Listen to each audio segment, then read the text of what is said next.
William, may ibabalita ako sa'yo. Nahanap ko ng anak mo. Alam ko na kung nasaan si Vanessa. Ako, nasaan? Nasa ospital siya ngayon, nag-aagaw buhay. Isa siya sa mga nabaril niyo sa kasal ni Pae. Sigurado ba sinasabi mo? Sigurado ako. Tagapalangga siya. William, kaibigan ni Vanessa si Elias. Kumpirma yung bubuna kung totoo ang nalalaman mo.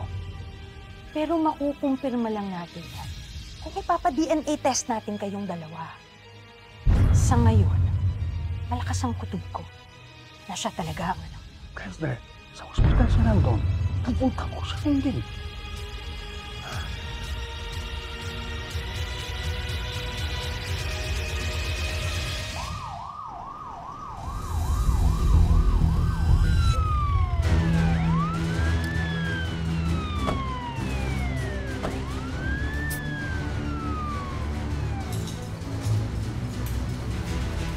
Senyor, ito ng kausap natin. Salamat sa pagpapaunlak mo sa amin dito sa hospital. Walang anuman. Maratili ako tapat sa samahan. O dito.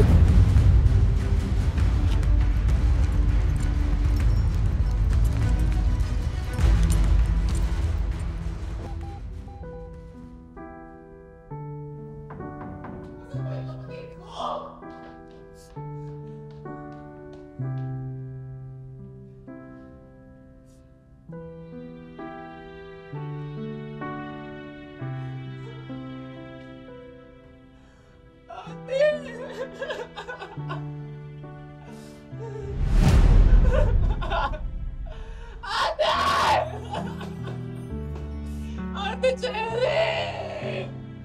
Hindi ka mapatay! Buhay ka, Ate Cherry! Hindi ka mapatay! It is time, Jose! Sige nga, try nga ng kaway. Perfect! Ay, Elias! Ano? Tama na! Ayun, hindi kapatid ko! Ay, saka pa!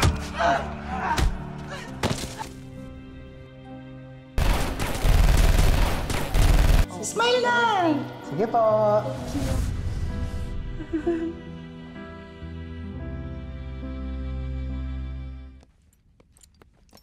Pero ba? Gusto kong malinis, ha? Ayoko na magulo. Yes, sir.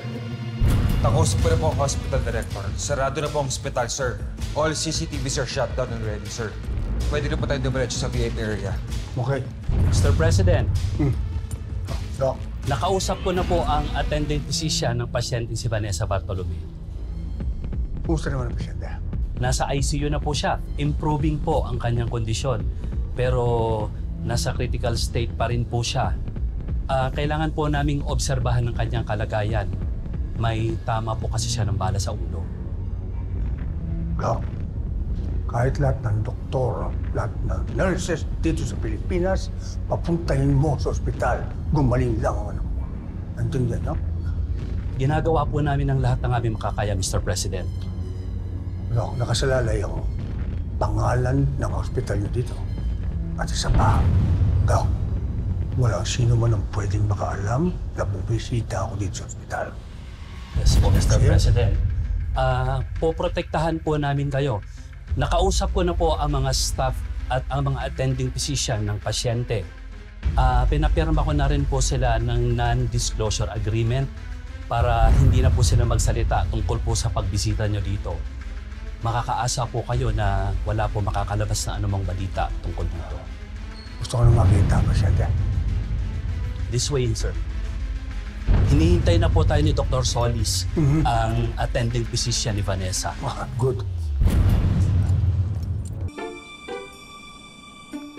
Hoy Marie, sa susunod, ikaw naman bumili ng bulaklak para sa puntod ni Angie. Ang daya mo. Correct!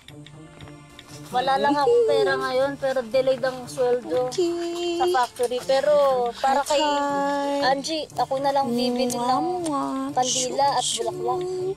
Okay.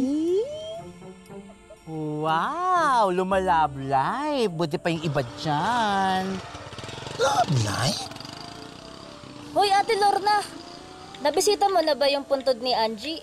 Di ba bilin sa atin ni Kap, bisitahin at linisan yung puntod? Oo nga, di ba? Nga kayong ano, ewan ko dito kay Besh. Besh? Ah? Ano? Ay, hindi. Bukas na. Busy ako eh. Huwag na kayong magulong tatlo dyan. Sino ba yung kasat mo? Eh di sino pa? Yung jowa niya. Hoy, kayo na ba ni Jomar? Yan ang usap-usapan ngayon, ha? Aba? Chismis yan, Bes. O si Sarah kayo? Si Jomar? Yung sinito? Yung singkit? Yung macho? Yung may tattoo? Bakit ka naman pumayag na maging kabit may asawa na yun? Bunga nga mo. Hoy, excuse me. Siya yung naghahabol sa akin, no? Aba, bakit? Kasalanan ko ba maging maganda? Eh, di ba, mas madaling hulihin ng manok kapag nakatali. Yes, kokoroko. Alam mo, may naisip akong tula sa'yo, Lorna. Ay, Talaga naman. Ang kabit ay isang kanin. Malagkit na kumakapit. Lalaking mapang-akit. Ang kabit ay isang kanin. Inaalis, winawalis ng asawang naghihinagpis sa mundong mapait. Ang kabit baw. iba din. Gutom lang yan. Tantanan mo ako, Maria.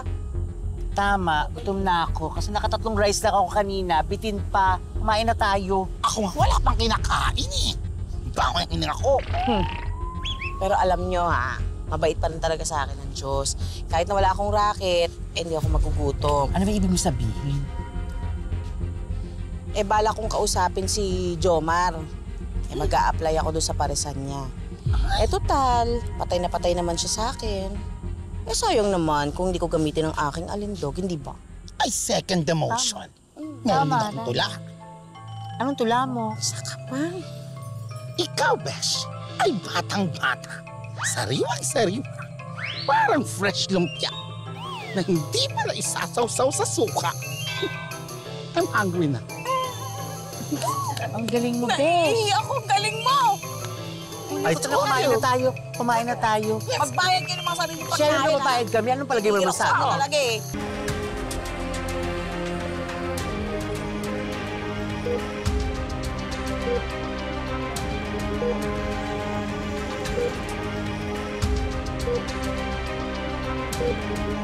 Pagkatapos ng lahat ng masalimuot na dinanas mo, Elias, ito na lang ang tanging bagay na magagawa ko para bumawi sa'yo. Bilang ama mo, mabubuhay ka.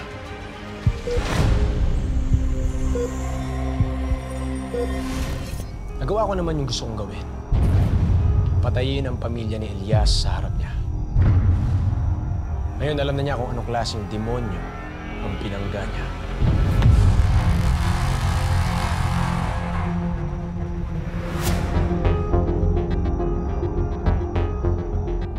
Kaya ako nandito dahil gusto ko malaman kung sino may gawa nito. Sino ang pumatay kay Peeng? Yung grupo ni Calvin Magallanes at ni Presidente William. Ang presidente? Nandun presidente? Kasama siya sa mga bumaril sa amin. Siya mismo, si Presidente William. Kaya nilipat ko na lang anak ko sa magandang ospital na may magandang gamit at specialist ang tumitingin sa kanya.